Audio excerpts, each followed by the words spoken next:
Hi, and welcome to Diversity in the Community. I am your host, Teresa Harris. I am so pleased to have with me tonight Larissa Rhone. Rhone, R-O-N-E, okay. She is a person that has touched my heart from what she's trying to do to help young girls. And before I go any further, I would like to introduce her to you. I'm gonna call her just Rissy because I like that. Honey, welcome to the program. Thank you so much for having me. So glad to have you here with me today. Could you just tell the audience what your project is and how did it come about? Okay, so my project I'm the founder of Journey to Free. Mm-hmm. And what Journey to Free has now morphed into a movement, mm-hmm. a campaign, so to speak. Journey to Free began as a blog, a personal blog that I started back in 2013. And the reason for my starting this blog was a survivor of child sexual abuse, mm-hmm. of 3 generations. And in 2013, I found out that my abuser he didn't stop. He was still sexually assaulting children, family members. As I mentioned before, I'm 3rd generation, so this man actually raped my grandmother, raped my mother, and he ended up raping me. And over the years, what happened was that you know what happens in the community. You're asked to be silent in the family. You're just told not to talk because of the shame that's associated. Mm-hmm. It's one of the most taboo topic, if not the most taboo topic.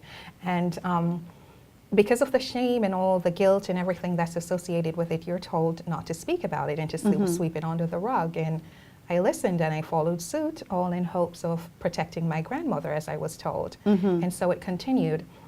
But over the years, what kept happening is that my not talking about it, and the older I got, it was manifesting in my life in ways that were just negative. Mm-hmm. And I was struggling. I experienced years of just depression, of just not feeling good enough. You know, your self-esteem is damaged and all of that. And 2013 rolled around, and what happened was I got a call, 2 calls back to back, and found out that 2 of my younger cousins were sexually abused by this man. Oh my God. And as a result of that, what triggered then was a state of depression. I slipped into depression because I started blaming myself. I thought that because I hadn't spoken about it, this happened to them and that it was all my fault. And so... and of course it was not. It took therapy, finally, me going into therapy to figure that out. And to be honest with you, it's something I still struggle with because when I started my therapy sessions in 2013, and that was just thank God for my brothers, because I have 4 brothers. I'm the eldest of 6, and I have a little sister, which I also caught this man with at 3 years old. Oh my God, oh my God. I was 13, she was only 3, and I caught this sick bastard with her. And so as I said, when 2013 rolled around and I found out about my younger cousins, coupled with the fact that I never got a chance to speak out about it, I grew up feeling guilty for not protecting my little sister, and now to find out about these younger babies, I slipped into depression. Yeah. And so with the help of my brothers, I started therapy, and one of my brothers basically gave me an ultimatum and told me that I had to do something about it. Enough was enough, and this is when they were finding out about this. And he challenged me and told me that I had to press charges, and that was the ultimatum: press charges, do something about this, or relationship would go to the dogs, pretty much. And even though I was so afraid, Teresa, I just decided, you know what, enough was enough. I just couldn't deal with it anymore. And while we were pursuing that aspect of it, and my brother was doing the research to find out if there was a statute of limitation in Jamaica, 2 of my brothers then ended up suggesting that they know I used to love writing. I write a lot, and I had stopped over the years. I gave up everything that I liked because it just got so bad. Yeah. And so they, again, dared me and said, why don't you start a blog? And I'm like, do what? because I'm not that technologically savvy. So I was like, what is a blog? And they started telling me, and so that's how my brother actually created the blog and said, all you do is write and post. And I said, okay. So we started doing that, and this all began as an additional process to healing, and that's how Journey to Free came about, because it's a journey to my mental freedom. Yes. And little did I know, I started this blog and I started talking about some of the traumas I've experienced being sexually abused. And in the meantime that I was born, I had to stop because we then found out there wasn't a statute of limitation in Jamaica. So we flew there, my brother and I, and went to the police station, pressed charges, and a court case ensued. But that lasted over a whopping 3.5 years. Oh my so God. I had to Oh my stop God. blogging Oh my God. because conflict of interest, you know, you can be in court and be writing about the very court case or writing about the ordeal. So I had to stop. Now fast forward, as I said, it took 3.5 years. So December of 2016 was when the court case ended. What happened during that period of having to travel back and forth for 3.5 years in Jamaica, going to court and facing this man day in, day out. Yes. But the worst part of what happened during those 3.5 years was my grandmother that I was asked for years to protect and to shield and to cover for. My aunts, my very mom, because a part of the story that I didn't say is when it started happening to me at 5. The very first time he violated me, I was 5 years old. And it took one night.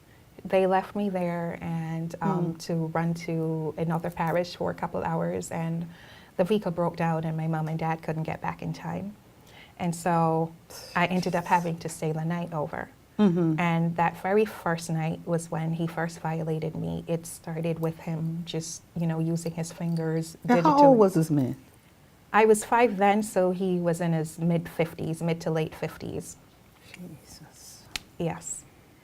And when my mom got home the following morning, even though he told me, you know, the usual, don't say anything or else I'm going to kill, I'm going to harm your grandmother, I'm going to harm your mom. I told my mother, as soon as we got back to the house, I told her. My mom checked me and she pulled my undies back up and told me not to say anything. I didn't know why at that point. So at 5, it began. At 5 years old, your mom tells you not to say anything. I said nothing. I didn't tell my dad. I told no one after that. Then my parents migrated to the US in 1996. And so I was 10 then. I was sent to live with another family, and my brothers were sent to stay by my grandmother's house. After my mom left, my mom and dad, my grandmother came and got me back from where my mom left us. And because my mom and aunt by this knew that the reason she didn't leave me there was because of what he did before, we were asked, my baby sister and I were asked to stay by my aunt's house. However, my aunt, this is her mother, and she had kids, and they were all going to the house, so we were asked to go to the house. The twisted part about that is that I can't recall my aunt even though knowing. No one ever asked me again if he was still touching me, even though they know we were going there.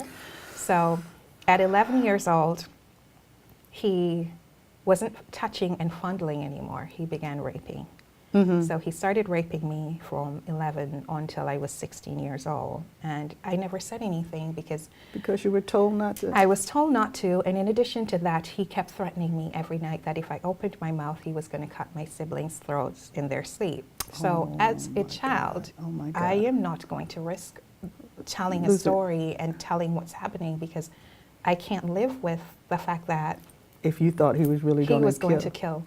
And I honestly believe that because this was someone that would always be walking around the house, around the yard with a machete, and he's always sharpening. And whenever he got in altercations with people. Yeah, so you grew up, you're scared. You're literally afraid of this man. So I wasn't going to take the chance and talk about what was happening. But I spoke again at 13 when I caught him, as I said earlier, I caught him with my baby sister. And that forced me to say something, because I just figured, okay, we have to be taken away from here, because he didn't start raping her just yet, but he was fondling her, and what I saw in the images that I still cannot get out of my head till this day. Oh my God. So I took my sister, and the night that I found out, I told one of my aunts. They brought me to another grand aunt's house, and they called my mom. They told her. They removed us from the house for a little bit and sent us to a grand aunt's house. But I also have sickle cell anemia. And the stress of everything and being separated from my baby sister, because she's my only sister. She's exactly 10 years younger than I am. And I felt like this was my child. You know, when my parents left, she was only 6 months, and she had become my pocketbook. I wouldn't leave her, and for several reasons. So when I really found out that he was that sick to be doing whatever to this baby, but now they split us up. So just the stress of it all triggered a crisis for me about my 4th night in, staying by my aunts, my grand aunts, of that long, and the fear of what happened, my having the crisis, she thought I was going to die on her. And so as a result, she told me that I can't stay with her because she doesn't want me to die on her. So they sent me back to my grandmother's house, which meant my sister came back to the house. And so now I had the added pressure of having to deal with this man every night, but also having to strategically plan how I was going to shield my baby sister. So there were countless nights I would have to sleep or stay outside, not sleep outside, but stay outside at certain times, because we knew his schedule now. And I would have to stay outside. I stayed beside the dogs sometimes where they dug their holes, and I would sit there cuddling my sister with her sleeping in my arm until I know my cousins now fell asleep. So I would strategically place her, or there were nights I had to hide her under a bed. I had to do several things to just keep him off of her. But it wasn't until years later, one of my mom and I were usual blow-ups. You know, I love my mom, you know, we love each other, but I just didn't understand why my mom couldn't see how much this was hurting me. It was affecting every area of my life. Yes. Every single area it was manifesting in. I couldn't date properly, you know, I trusted no one. Everything you can possibly think of. I was dealing with these issues, and whenever I would try to talk to her, she just wasn't having it. She would say things to me like, why can't I just forgive and get over it? And I'm like, get over it, get past it. I don't understand. So one of our blow-ups, lo and behold, my mom, we both, it was so bad, we were both crying and we marched away from each other. I went to my room, she went to hers, and shortly after that, I heard her footsteps coming down to the level on which I was living. And she came down, and I remember she pushed a note under my door. And, you know, being just so upset, I didn't even care to know what she wanted to say or what she wrote on the letter, but something told me to pick it up and to read it. And that's how I discovered that my mom was also raped by him from she was 6, by the way. He began raping her at 6 years old until she was 16. Oh my God. So now I started putting, I was having mixed reactions, because a part of me was so sympathetic and empathetic towards my mom. I remember going and hugging her, and we just cried. But then I was upset. I was angry, because I just thought, wait, you knew about this and you never said. And even though you did not leave us there when you left, you know, we were at the house and no one bothered to ask what was happening. And even when we left and came here, she never really said to me, did this happen? Nothing. And then I understood, you know, it's just a cycle. She didn't want to face it. You know, it was too difficult. She didn't want to hear what happened. And so we began talking about it. But again, nothing really came out of that, because it would still be met with, okay, this happened, and I know, but we have to shield her mother. Or we can't talk because he's going to kill her, and all of this. And oh my God. It got to the point now where it started I got upset, because I'm going, what makes this woman's life so important, or we have to do everything to protect her, and no one shielded us. So again, the story goes on, but for the sake of time. So what ended up happening now in 2013 when all of this happened, it started bringing all of this back to the forefront for me. And I wasn't dealing with it well at all. I was going to bed at nights crying my eyes out, you know, asking God, like, what happened here and how can we do something about this? And, you know, so we went to court. During the process of going to court, I was saying earlier, going to court and seeing this man and also seeing my grandmother. Every day we went to court, and regardless, now the court period, my mom and one of my aunts, because he also did this to a couple of my aunts, my mom's sisters. Oh, there's several people that he went through. God. He went through the family. And so my aunts and my mom was also a part of the case. And I wasn't talking to my grandmother. I tried, and every time I tried talking to her, she would have some sort of justification. She would have something to say to me as to why it took us this long to talk. And even though we would try to tell her, my mom, my aunts would say to her, it took them that long to talk, or took her that long to talk because of the fact that we were trying to protect you. And they would say to her, could you just not show up at court because you're coming in support of your husband? And we're in court because of your husband. And the reason why we're in court is because everyone was trying to shield you over the years. Can you imagine what that's doing to us? You're the mother, you're the matriarch of this family, and we're showing up at court, and here goes my grandmother every single day. And even when we were requesting. And she was there to support him? She was there to support him. Oh, Jesus. She was there to support him. And Sarah, I cannot begin to tell you what that felt like, because this is my grandmother. I'm her first grandchild. And after all of those years and knowing all that he did, she was still coming.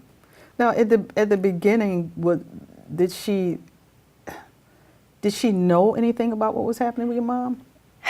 She said that she didn't know. And over the years, Mom and I, my aunts and I, we've had these conversations going back and forth. Is it possible that she could not have known at all? And no one believes that at this point. And I personally don't believe that because of things that my grandmother have said over the years. Most recently, just a couple of years ago, I finally decided to sit down and have a talk with her in front of my mom and my aunt, because I decided that I couldn't do it anymore. You know, I couldn't keep up the charade anymore as if we're a good family and whatever the case is. I felt betrayed and I felt let down by all of them, but more so my grandmother, because again, we were shielding her. So I sat her down and I said, listen, I need you to know from me that, and not from a third party, that I no longer consider you this beacon within the family. You have disappointed me. Almighty. You have betrayed me in levels it's just unspeakable. And when my grandmother sat there, we're talking to her, I'm looking directly at my grandmother saying all of this, and my grandmother said to me, I should have told her because she would have kept me under her frock tail, which is her dress. Yeah, so Jamaican. Yeah, we said it too. So I said, you would have kept me under your frock tail. She never said she would have left him. She never said she would have, no, she would have put me under her frock tail to watch me. So at that moment, I said to her, you know what, this conversation is done. It's pointless. Oh my God. Because I realize now, you would not have done a darn thing. She never saw it as a big deal, because I've literally heard this woman say to me over and over, what's the big deal? It's just a little. Oh my God. Oh my God. That. Now, do you find, I know I've heard of a lot of women that have stayed with, not a lot, but women who have stayed with men because they don't want to lose, I mean, they're dependent on them for food and clothes, and was it that type of thing with your grandmother? Or I think initially, her getting with him even after him raping her, because he raped her, she still married him. Yes, that's the third generation. Because and it is not a funny laugh. It's just like unbelievable. It's really not. Yes. So he raped her, and she still married him and brought him home. And by this, she had already had a few children. And I think, well, not I think, to be honest, this is something that my grandmother has said to me, that because of the fact that she had the kids and he basically ran one of the fathers away, that he was going to take up the responsibility and take care of the girls. And I think she had one son at that point as well. And basically that's how they got together. So apparently he was providing somewhat. But over the years, I've been told over and over that my grandmother did more of the providing because she was going out to work and working and had to leave them there, which is why he had so much access to them. And I've even said that to my grandmother. I said, don't you realize this man was just a sick because here's the thing, Larissa, he went through the family, but he never touched his own biological children or grandchildren. He raped and did all of this, molested, sexually abused all his stepdaughters and the offsprings of his stepchildren. Wow. So he knew he was a calculated bastard because he also had a time frame because he knew that, you know, at a certain age you start seeing your menses and whatever the case is. So he had a cutoff point at 16 for all of us.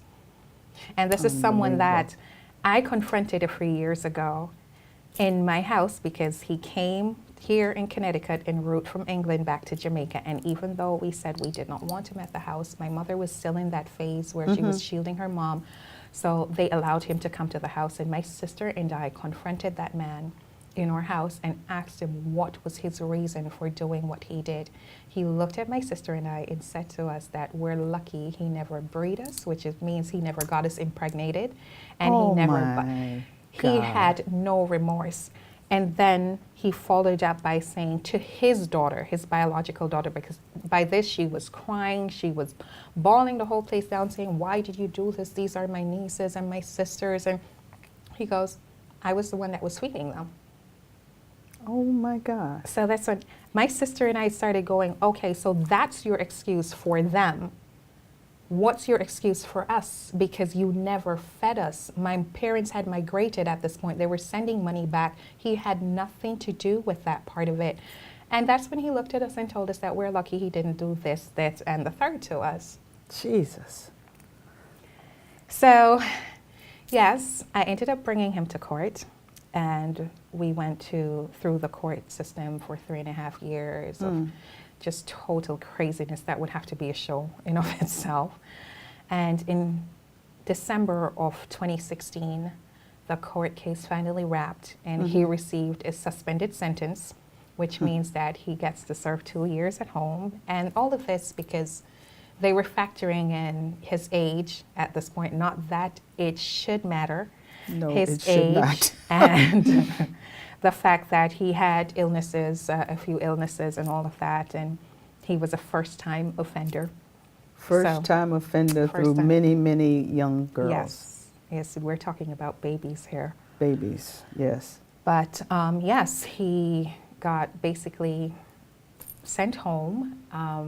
And let me just say this before, because I don't want the viewers to think that, you know, there's anything, don't get me wrong, the Jamaican system really needs fixing. But believe it or not, I did ask for leniency for this man at the end of the court session. In my own defense, I did not want him to get away scot-free with just a slap on the wrist. But it wasn't my intent to see him spend the rest of his life in prison either. And my reason for that is, during the entire court process and my wanting him to be forced somehow to take acknowledgement for what he did, I realized he never cared. There was nothing we were going to get out of it. And so I did not wish for him to be sent away for the rest of his life, only because I realized during the process what bothered this man wasn't the fact that my mom, my aunt, myself, we were talking about this. It's when people were looking at him and saying things, and it really got under his skin. So I figured, okay, you being sent away for how many years, which you'll probably just die in prison within a year anyhow, that's not going to do anything for me. Go home. Yes, if they send you home, if he does, because my intent was him to do a short span of time in jail or whatever, just to get the message across to him, but he never got that. So I figured, okay, you go home, and every time you see my face on a television screen, every time you hear my voice on the radio, the fact that everyone in the community knows and everyone is pointing their fingers, now that is where he's being tortured. Because now every single person in the community knows about what he did, and there's not a day that he misses watching the news and reading the newspaper. And since this ended in 2016, and I've gone back to this journey now, journey to free, and the things I've been doing since then, he gets to see my face. Every now and again, I'll pop up, because he's partially deaf in one ear too, but he still watches the news. And so I've been told by cousins, because I do still have cousins living at the house, and but these are his grandchildren, which he won't bother. Yeah. And they tell me, like, when he sees the news and he starts bawling and carrying on, and then, so. Thank God. That's his punishment until God sees fit to avenge everything else that he's done. So, but him being in prison would not have done anything. Now that made it to the paper. It did. In the town? Yes, it did. Several times.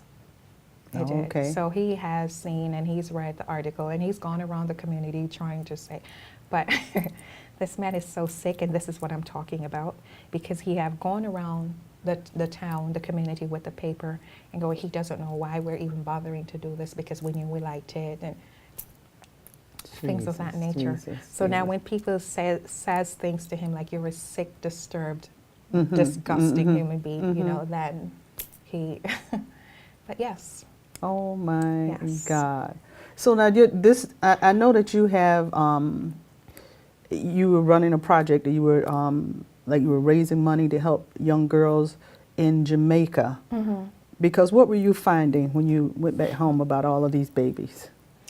And let me correct that. It's not just in Jamaica. Okay. Since I resumed blogging, and there's several things, several different projects that I've taken on and been a part of, because I've been asked to help to facilitate some workshops. I've done workshops of my own through Journey to Free, and both here and in Jamaica. But what my finding was, going back and forth to Jamaica over the 3.5 years, was that the amount of little girls and little boys that this is happening to in Jamaica, it's alarming. The project that you're talking about specifically is a baby drive that I have going on, which over the past year, I started this campaign called the Good Touch versus Bad Touch campaign, and this is where we go into the schools in Jamaica, and St. Thomas, Jamaica especially, and we talk to the children about safe touch versus an unsafe touch.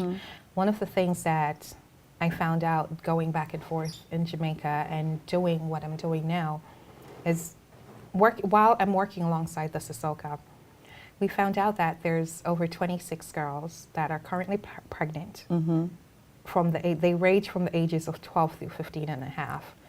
And all these girls were raped and now impregnated by their abusers and have been left high and dry. Pretty much these guys are either behind bars where they need to be, or the case is currently in court, or some of them just ran away. But these little girls are left, and they have absolutely nothing. No support No. from where they live, like they're parts of St. Thomas, well, they're parts of Jamaica, period. That's just extremely poor. And one of the things that I was privy to working alongside the Sissoko is a part of the Sissoko's mandate is that when these little girls, or these boys, but the girls especially, when they come in to make a report, they have to then take the report from the children and then take them to the hospital. I'm sorry, what is the Sissoko? The Sissoko, it's the Center of Investigations for Sexual Offenses and Child Abuse. And this is a part of the police force in Jamaica. That's actually where I had to go a few years ago, and I made my report there. So it's a blessing going back and being able to work with them, but finding out the information that you find out is that they have to take them to the hospital, and they have to take a pregnancy test. Now, half the time that they take these girls to the hospital to take this pregnancy test, the test costs 200 Jamaican dollars, which is equivalent to two US dollars. And these girls cannot, the parents cannot find the money. Yeah. So what you end up having is that the police officers at times have to go into their pockets and try to help these children to get the pregnancy test. Taking the pregnancy test, and we find out they're pregnant.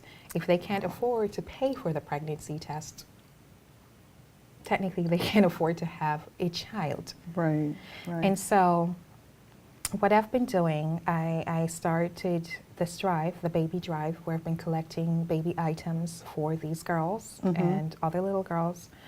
And in addition to pregnancy kits, where we take them back home and I just give them to the department, of the Sissoko department, and they help these girls when they come in.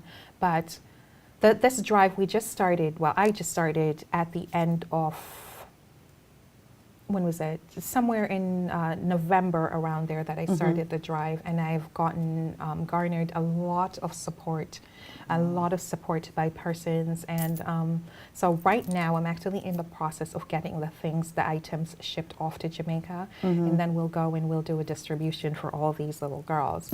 But in addition to the baby drive that I have going, and that unfortunately have to be an ongoing thing,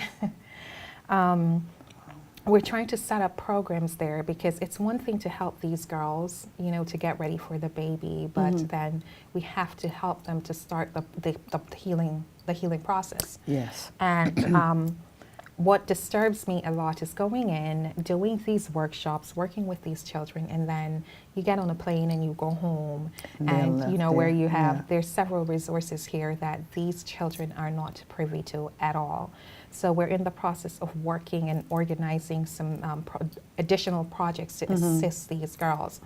One of the things that I've been working on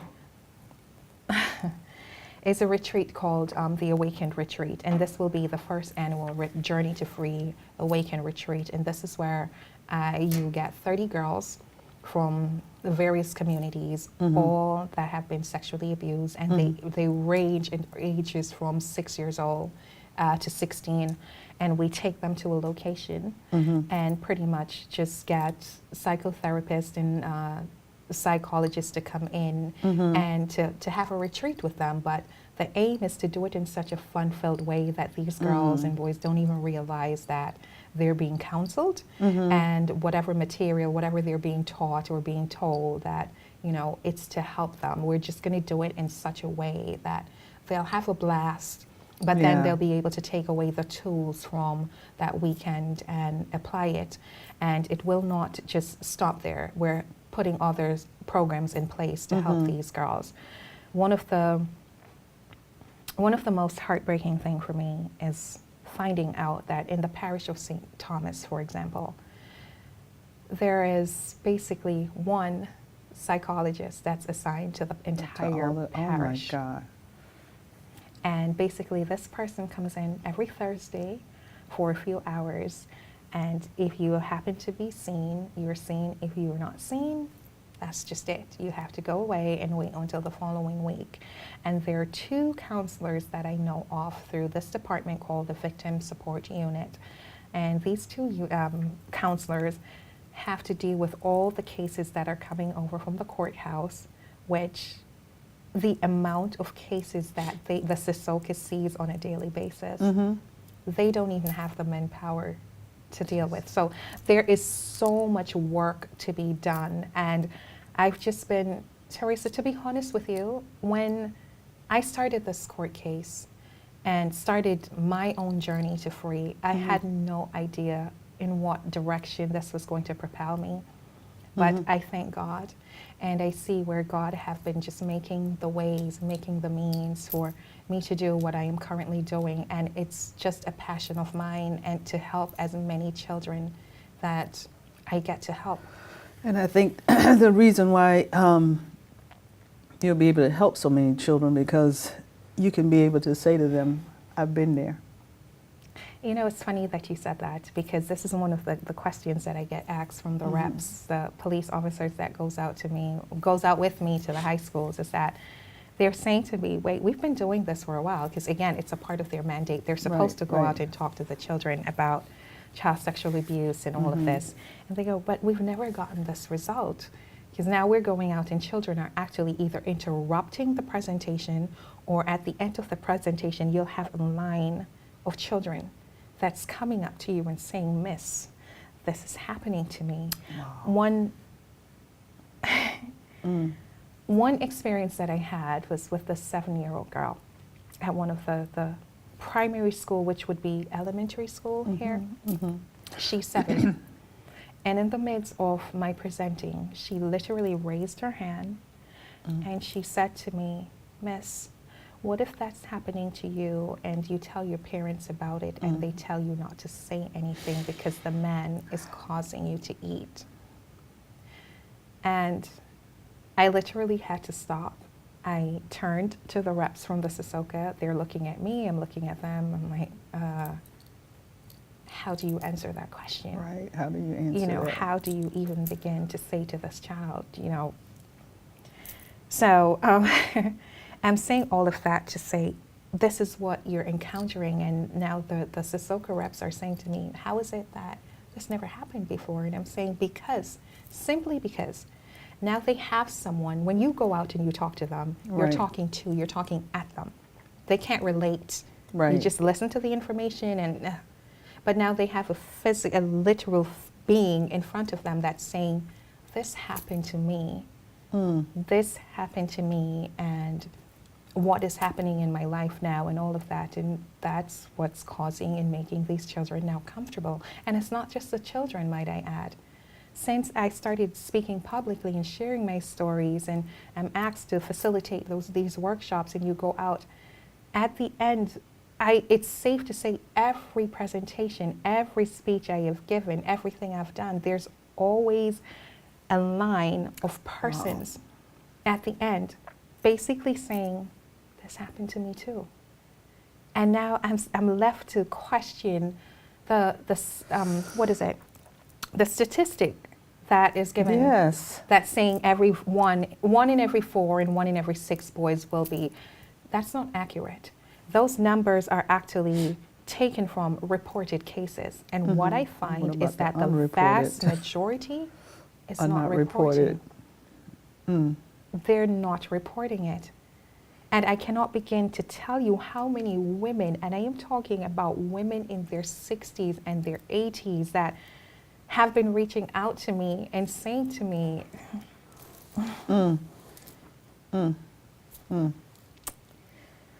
on my blog, I have this lady that reached out to me a few months ago, and we've been going back and forth talking, and she's well in her 60s, and she said to me, Larissa, I am so happy and so proud that there is somewhere and someone that I can talk to finally about what I've been dealing with, because I have lived 55 painful years. And while I have received several other messages like that, I don't know what it is about that particular person and her saying those words that resonates with me, because I'm thinking to myself, how many other women, how many men have had this experience and have gone on, passed on, and never lived the life they were meant to live. They lived a life of just brokenness and just being sheltered, carrying all this hurt and this pain. And how many women and men are still dealing with this? And yet this is what happens because of what happened to me, what happened to my mother. The cycle keeps going and it keeps repeating because we're not talking about it. Right. It's the one topic that everyone is shying away from. And so, again, this is why I am speaking, and every chance that I get, I will share my story, because not just for the adults, but for the little kids, to make them understand and to see that this is no fault of theirs. This is not their shame. And in fact, that is the tagline of Journey to Free: reassign the shame and Reassign the speak. shame, yes. Reassign the shame and speak. For years, I have lived with that hurt and that pain and thinking this is all my fault and I am not worthy. And I carried that shame, my own shame, than everything else that was expected and put on me and asked for me to take, not understanding that, wait a second, I didn't do anything here. It is not my responsibility to carry my family's shame. I never asked this man to touch me. I never You're a asked him to do baby. whatever he did to me. I was 5 years old. I was 11 when he started raping me. My sister was 3. Why should I have to carry this? It is not my pain. It is not my shame, rather, to carry. Yeah. So let him hang his head. Let him deal with it. Let the people from the community and wherever else point their hands and fingers at him and say, shame on you. Now you live with that.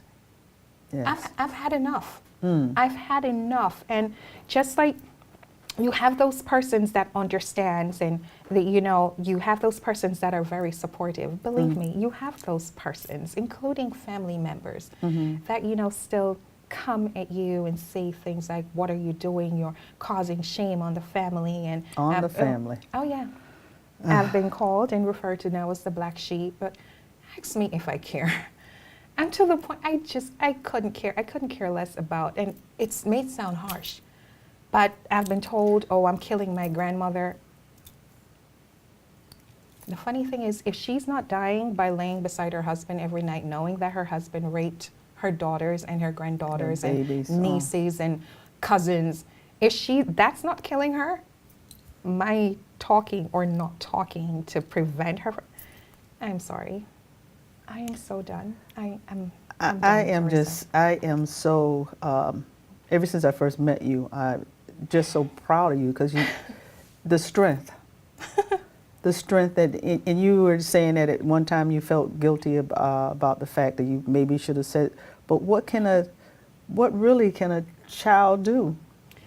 And especially if you're not getting the support that, you know, that you would think that you get from the parent. As soon as a parent hears that, you would think they want to go out and try to harm the person that did this. But when you hear, when someone pulls up your underwear and said, don't tell nobody, you know. I mean, what can a child, and I just pray, and I know you went through a horrific time in your childhood, but sometimes you don't know why God allows things the way, because like you said, look at how many lives you're touching, because the kids can see you and they can touch you, and they said if she's making it and she's doing, and they don't know how you got to be okay. Yes. But if they're saying it now, if this lady told her story and she's doing okay, she's surviving, then I can do it too. You know, so it's I cannot tell you how I have been touched by you from the very first time I heard you speak, and what an honor it is to have you on this program. And I don't know how many people will watch, but if one child is out there, or 2 or 3, or a woman or a grandmother that can that watches this program and is touched enough to reach out, it's worth it. It is. It's just so worth it. And I'm glad we had a conversation too tonight about maybe starting something even more regular here at Win TV. Yes. So it's just, I'm just touched. This is the first time I've actually been in a program where I just got so emotional, but it's, I just think of all the babies out there and all of the women out there and the men.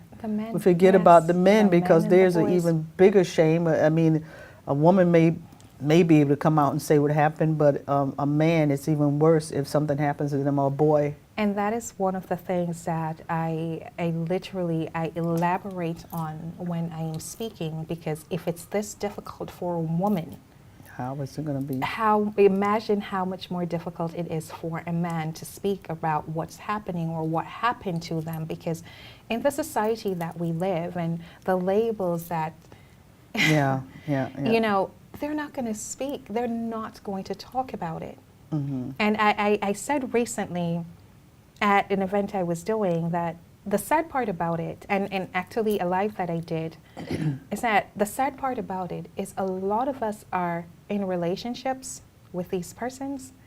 We're married to our husbands and not knowing that they've gone through this ordeal. Yeah. Husbands are married, they have their wives or their girlfriends we're laying up with, or spouses or significant others, and not knowing. This is why this person's act this funny, or yeah. they just don't trust, or that those girls that you're saying, oh, they're crazy, and and I'm not saying this is for everyone. Not everyone have had that experience why they act a bit loony at times. Right. Some are just But some are just plain loony. But let's not take it for granted that a lot of men and women are living with these traumas, secretly dying on the inside, wanting to talk and not feeling comfortable enough to talk. And we're sleeping with these persons, we're rubbing elbows with these persons on a daily basis. And yet, this story is still being told. We're not supposed to talk because it's shameful. And we gotta change this. Considering what's going on in the U.S. now, Exactly. you know, it's the time. I think Oprah was the one that said the time is up. Time's up. Yep. People Time's need to up. start Yep. sharing. And speaking about what you were mentioning just now, Journey to Free, we're getting ready and putting this series together called Masked. And Masked is simply for this purpose and this purpose only, is to get survivors of child sexual abuse, whether male or female. If you have a story to tell, you've had this experience and you want to talk, you want to tell your story, contact us. And we're getting ready now to do these series of where we bring persons in, we actually make a disguise or create some sort of a disguise or a mask. And you wear the mask, we distort your voice, and you talk, you tell your story. I strongly believe with all my heart that the first step to healing is acceptance and then speaking about what has been done to you. And by doing so, by sharing our stories and starting that process, it relieves you, because that was one of the things that I found the most, is that the more I spoke about it and people heard, it started taking, because don't get me wrong, I've gone through therapy and I'm not going to sit here and lie. Therapy has helped. It has helped a great deal, but it didn't bring me to healing. And as a matter of fact, I would not say I am healed, because healing is a destination. It's not a destination, it's a process. And I am journeying to my freedom, but I cannot say or put a price tag or a figure on how much I have grown from those days when I wasn't telling my story at all to now sharing, and the freedom that comes with that. Yes, yes. The freedom that comes with it. Does it get easier talking about it? Because, you know, you still open yourself up to judgment and criticism and all of that. But at the end of the day, I feel compelled to speak about what was done to me and to encourage others to do the same. Yes. Because this is the only way we have a fighting chance of combating this evil. That's the only way.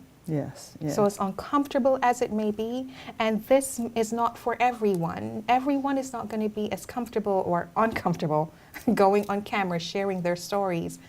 But please just start talking about it. Find there must be someone. There must be someone that you can trust. For God's sake, call me. And that's the next thing I was going to say. Can you tell them about your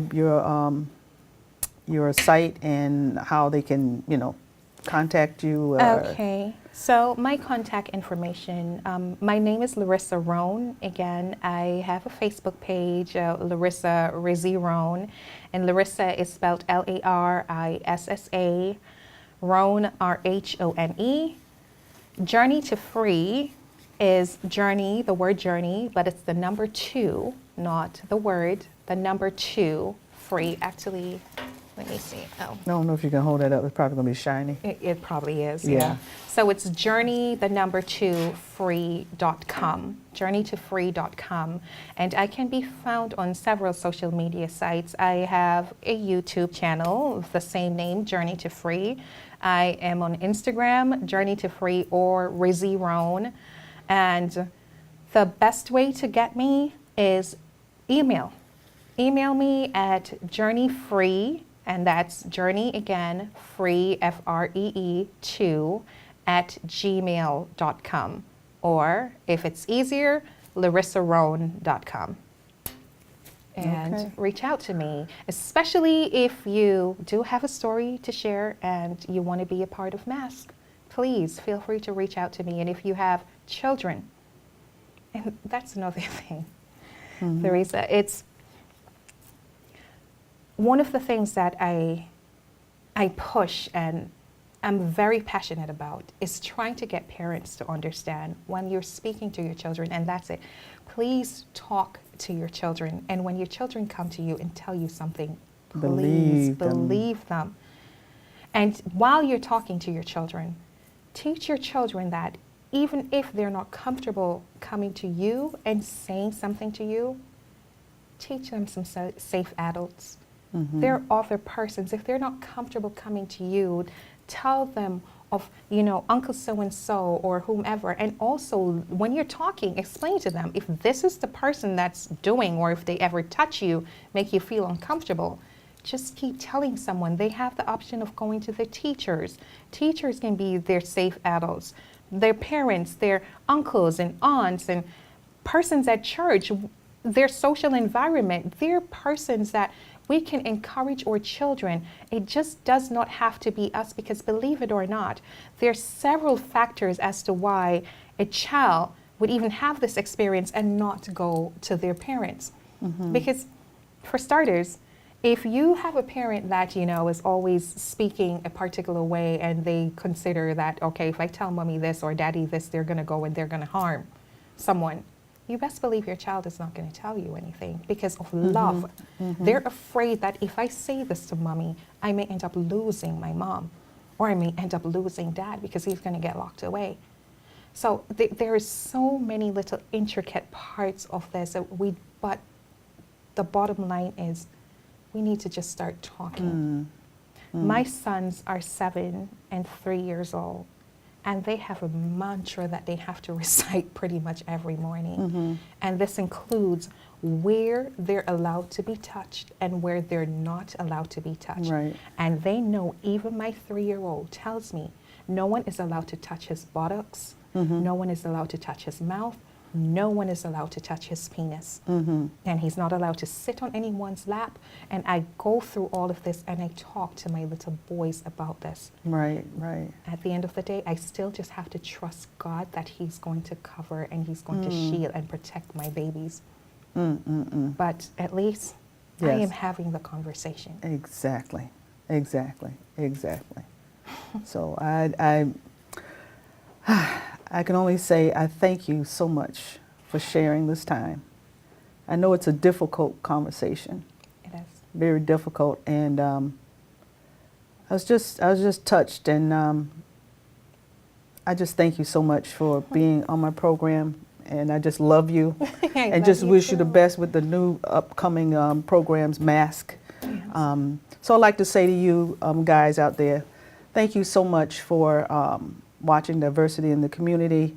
I'm sure it was a touching program for me today, and I'm sure Larissa's story was difficult to tell, but it's a story that needs to be told. It's a story that parents need to hear, and I thank you for watching, and see you next time.